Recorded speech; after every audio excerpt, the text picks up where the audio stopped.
Então vamos lá, pessoal. Olha aí, ó. Olha esse visual, rapaz! Abriu Tá Tudo bonitão. novo.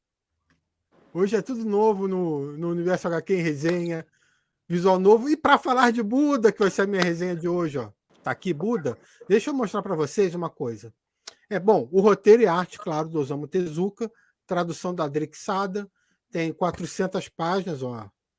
Formato 15 por 21, capa cartonada. E tem uma sobrecapa. Eu vou tirar essa sobrecapa aqui para vocês verem. Ó, essa aqui é a quarta capa. Charles, não é capa dura, você viu, capa. né? Mas forma uma lombada, tá? Vou falar, ó. Forma uma lombada. E já essa tem lá aqui em é a casa, capa. Sérgio, essa aí. Ah. Ó, essa aqui é a capa, sem a sobrecapa. E a lombada, que também tá um pouquinho aqui, ó, dá para ver. Aqui tem o volume, né, o número do volume, o número do título e tal. O desenho que vai formar nessa lombada é esse aqui, ó. Esse desenho aqui, tá?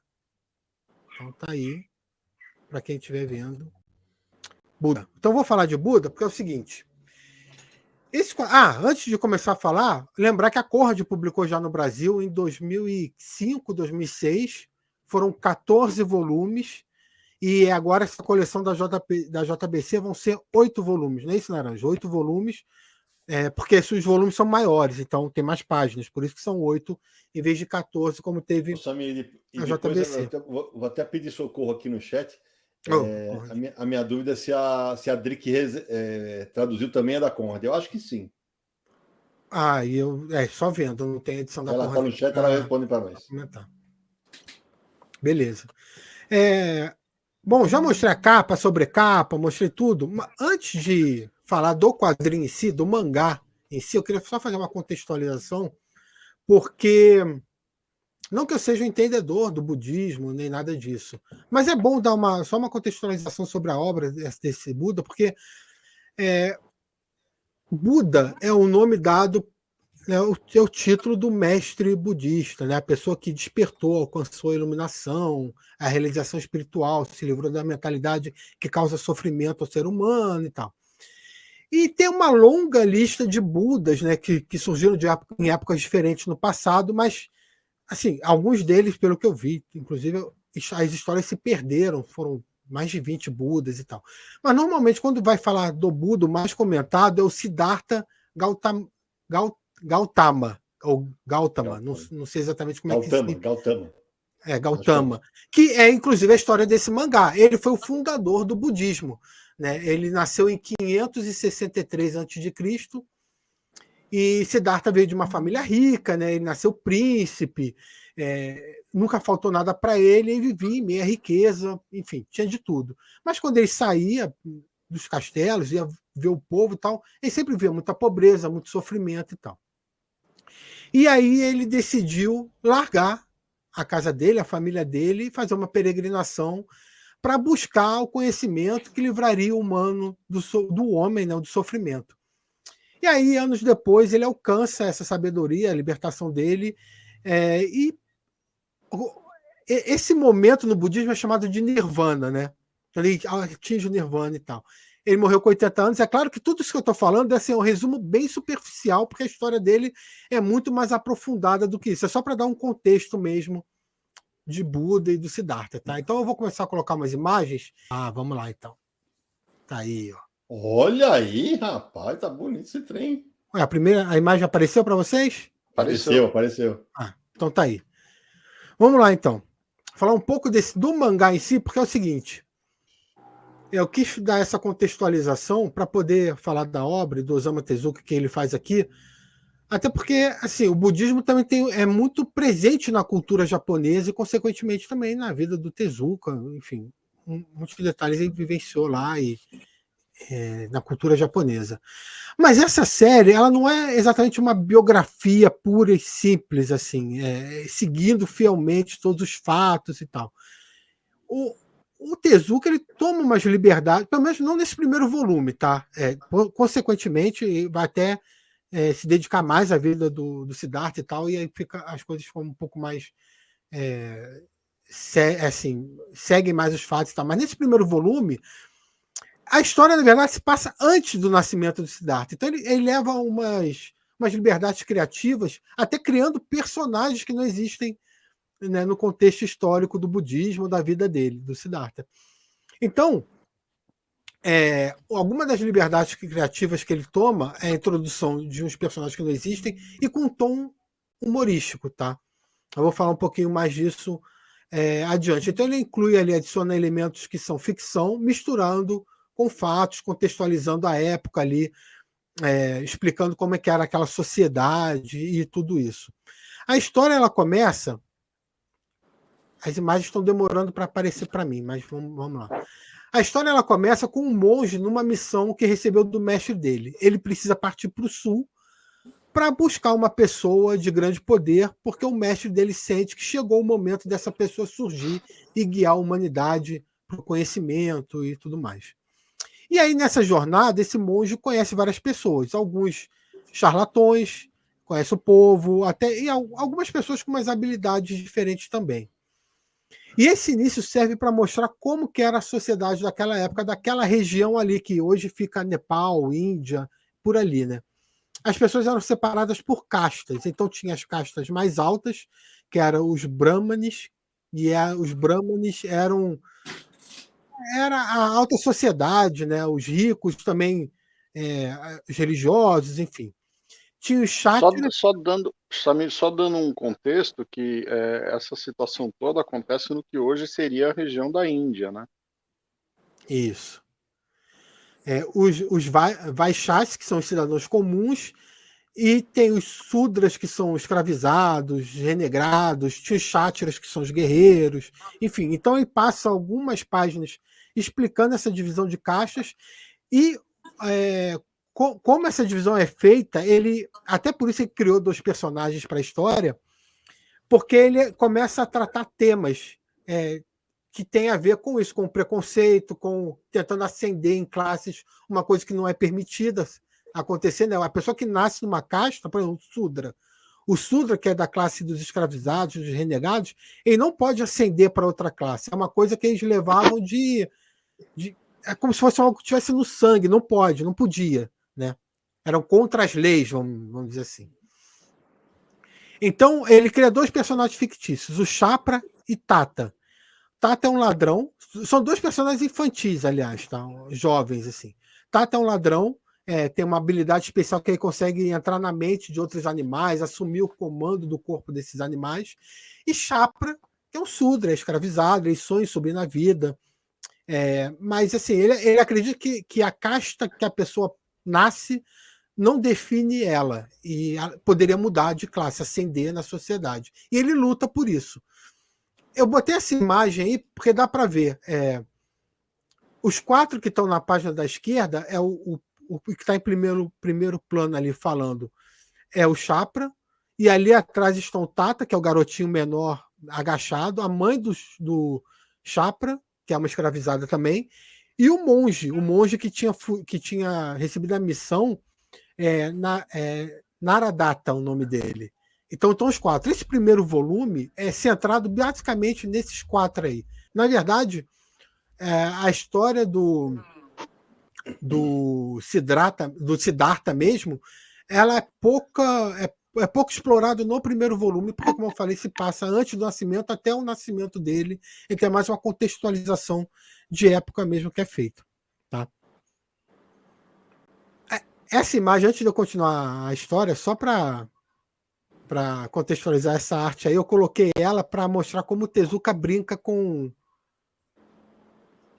as características dos quadrinhos, né?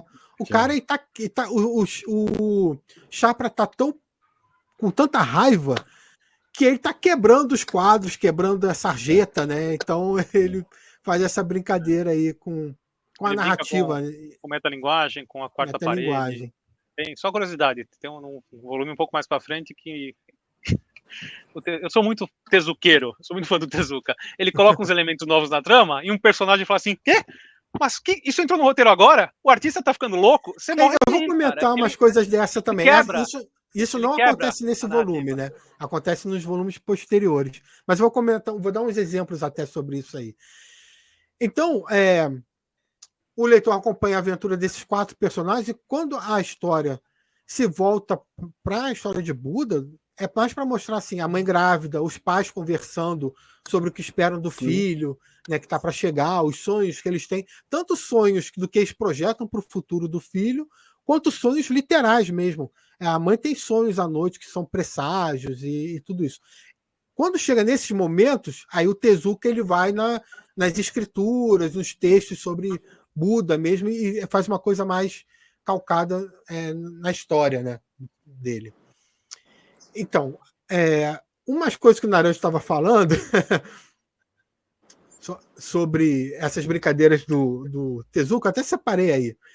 Vocês vão ver ali na página da esquerda também. No segundo quadro tem um personagem entrando pela porta, né? É o Tezuka, ele se desenhou no mangá. Ali é o Tezuka. No quadro de baixo, que tem aquele narigudo com os cabelinhos laterais ali, não é um personagem do Buda, né, do quadrinho Buda, mas é o doutor. O nome, peraí que o nome é complicado. Oshanomizu, né? Acho que é isso, né, Nara? Eu falei certo. Do Astro Boy. Então ele faz essas brincadeiras, faz uma autorreferência tanto a ele quanto às outras obras dele nesse quadrinho.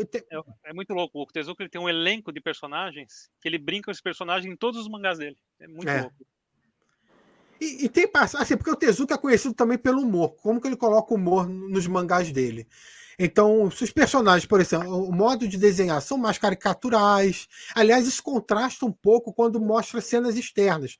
Sei lá, montanhas, florestas, cidades e tal. Ele faz um traço mais realista, com muita rachura e tal. Quando são os personagens ou animais, é mais cartunesco, tem um traço mais limpo de cartoon e esse tipo de coisa. E aí ele faz umas brincadeiras. Por exemplo, aí foi uma autorreferência. Mas em outros momentos, tem momento que o personagem cita refrigerante. Não existia refrigerante na época, né?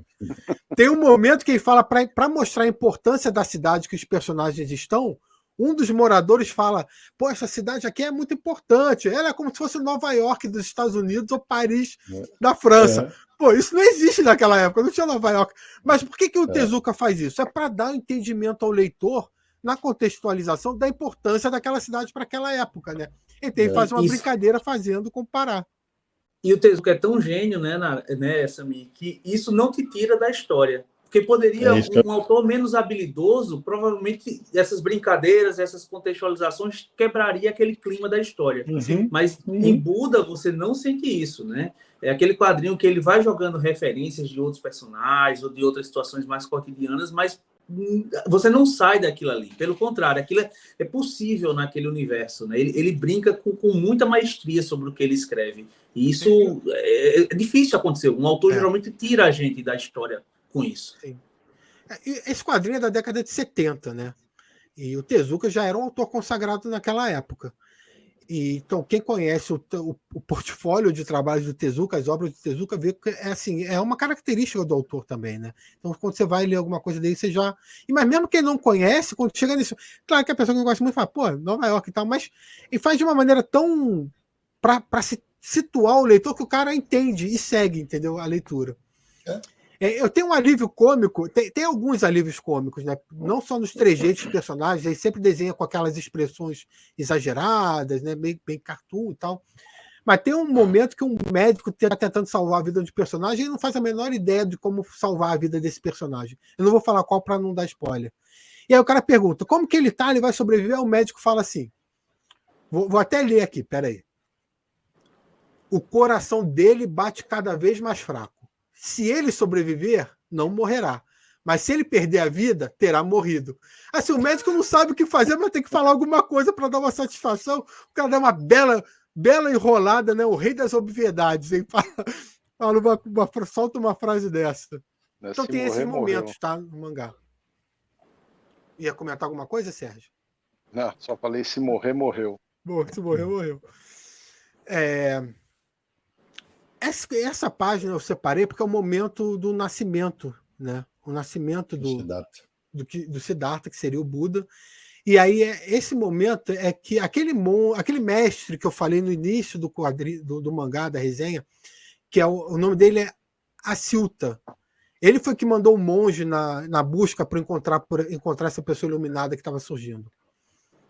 Ele vai até o bebê que acabou de nascer para conhecer, reverencia, né, e tal, e faz lá as previsões dele de como vai ser o futuro do Siddhartha e tudo mais. Então, você parece esse momento que é um momento de mais emoção, né, no mangá, e até explica por que ele foi visitar e tudo mais.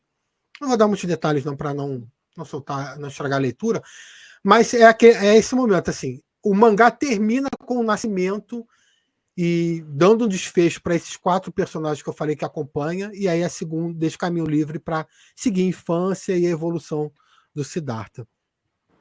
O Samir, o Cláudio Basílio coloca aqui, lembrando que o Tezuka era médico de formação. Sim. Uma coisa que eu queria mencionar também é que... Vou até pegar um mangá aqui, peraí, deixa eu tirar a imagem. Aqui no mangá, logo no início não, no final, né? Porque quem lê, tem aqui o aviso para quem não está acostumado com mangá para ler no sentido certo. Então, isso aqui é o final. Mas é uma coisa legal, é um texto assinado pela Tezuka Produções, tá? Productions, no caso. Que ele coloca assim, fala que o Tezuka deixou uma herança de várias obras e tal, aí põe um texto assim: os episódios que verá nesta obra foram baseados em contextos históricos da época em que foram concebidos e, portanto, pode haver algumas expressões ou representações que não são bem aceitas atualmente. Tá? Por que eu estou citando isso? Primeiro, porque eu acho muito interessante ter esse esclarecimento, porque, como eu falei, é uma obra da década de 70, Tezuka tem obras anteriores, 60, 50, enfim. Então, essa contextualização em obras de época é importante, até porque você vai lendo, por exemplo, mulheres, a maior parte das mulheres estão com os seios desnudos no mangá inteiro, principalmente as de classe mais baixa, né? Mas, eu estou mencionando isso porque a gente tem visto nos últimos dias alguns movimentos de editores, editoras querendo, e notícias também, Disney que está querendo tirar algumas histórias de publicação, ou editores franceses estão querendo mudar diálogos de Asterix, ou enfim, de outras obras. Nos últimos dias tem surgido notícias sobre isso. E eu acho que isso é muito prejudicial. Eu acho que esse tipo de aviso, uma nota editorial, um aviso contextualizando isso, resolve esse problema sem dar margem para grandes confusões. É uma obra de época, como toda obra de época tem coisas daquela época, contextualiza e deixa o leitor ciente disso e não mude a obra, porque isso é muito problemático, né? Até porque, né, Samir? Pode falar que o Samir falou, embora ele tenha essa situação de nu, né, na obra, ele não erotiza em momento algum. Não é erotizado. Você nem repara, você segue a leitura fluida sem se preocupar. O que eu ia dizer é que essa tendência aí de você sanitizar algumas obras que tem um conteúdo que foi produzido onde outras ideias eram aceitas na época, né? Eu acho que ninguém está forçando a pessoa a comprar. Então, se você avisa que tem um conteúdo que não é atual e que pode ser ofensivo, a pessoa tem que fazer uma escolha. Ou ela compra e entende que é do período que foi produzido, ou não compra e compra uma coisa moderna, adequada ao gosto dela. Né? Ninguém está forçando a pessoa a comprar. Agora, quanto à história do Buda, eu só queria fazer um comentário paralelo, que o Samir falando do nascimento do Buda pequeno, eu lembrei, existe um filme que chama O Pequeno Buda, do Bernardo Bertolucci, com o Keanu Reeves, que é um filme bem, bem interessante, um visual muito bonito, inclusive. Eu li na época da Conrad, faz muito tempo, né? Mas essas características que o Samir falou, elas vão permanecer durante a série inteira, só que quando o negócio quando ele ficar mais adulto, vai ter períodos sérios mais longos, né? Isso vai acontecer. Desculpa, só para mencionar isso que você falou, Sidney, é porque ele começa realmente a entrar na vida do Buda, então ele começa a ficar mais seguindo o que tem nas escrituras, nos textos que é conhecido sobre a vida dele, e aí ele tem momentos, nesse primeiro volume também tem, os momentos mais filosóficos, mais de questionamentos, esse tipo de coisa também tem no mangá, claro, e isso vai acentuando com a passagem dos volumes. o Sérgio falou do Pequeno Buda, eu não tinha lido o Buda ainda, antes dessa republicação da JBC, e eu esperava aquela opulência, né? aquela do filme do Bertolucci, né? E não, a surpresa foi justamente esse humor, essa leveza, que o Tezuka conta uma história super densa, mas ele vai criando personagens, criando situações, a gente se diverte muito lendo o quadrinho. É um quadrinho que passa muito rápido, apesar do número de páginas. E isso que vocês falaram da revisão de obras abre um precedente perigoso, né? Principalmente hoje, que a gente consegue até discutir mais rápido, evoluir mais rápido, rever valores e ideias mais rapidamente, né? Até pela própria digitalização da coisa. Então, me preocupa a gente estar revendo hoje uma obra dos anos 70, mas daqui a 2 anos a gente está revendo uma obra de hoje. Então, a velocidade como a gente evolui como sociedade também não pode impactar negativamente na arte, de alguma forma. A gente tem que ter muito esse cuidado do limite. Contextualizar o leitor, explicar que algumas expressões, situações são datadas, é muito mais importante até para o próprio leitor entender a evolução da nossa sociedade. Não fazer de conta que isso não existiu. Por exemplo, um texto machista, um escritor machista, de um contexto machista, ele precisa ser rediscutido hoje, mas não mudado necessariamente, mas revisado, reentendido, reinterpretado. Se a gente apaga o passado, a gente vai começar a deixar de evoluir. E só para a gente terminar esse assunto de Buda, porque a gente tem muita resenha ainda, também tem aquele negócio, como é que isso está inserido no contexto da obra? Se o personagem é um personagem machista, ele é um vilão machista, obviamente ele vai ter falas machistas, né? Então isso tem que ser inserido no contexto da própria obra também. Depois querer mudar isso é complicado, porque também, né? Não, só para uma explicação rápida, que eu vi que no chat rendeu a conversa lá do negócio da nota editorial, contextualizando a época. Uma coisa a gente está falando de um quadrinho, uma obra que tem alguns aspectos que na época eram encarados de uma maneira e hoje são outras. Outra coisa é uma obra, sei lá, claramente feita com o teu racismo. Isso é uma outra discussão completamente diferente, tá? É que não dá para a gente se aprofundar muito no papo aqui, mas só para diferenciar os dois tipos de obra. Pensa nos livros do James Bond. Escrito numa época, são um conteúdo assim, machista pra caramba, um monte de coisa de colonialismo, de racismo na obra, né? E se você for ler hoje em dia, tem um monte de coisa completamente inaceitável em termos de comportamento, né?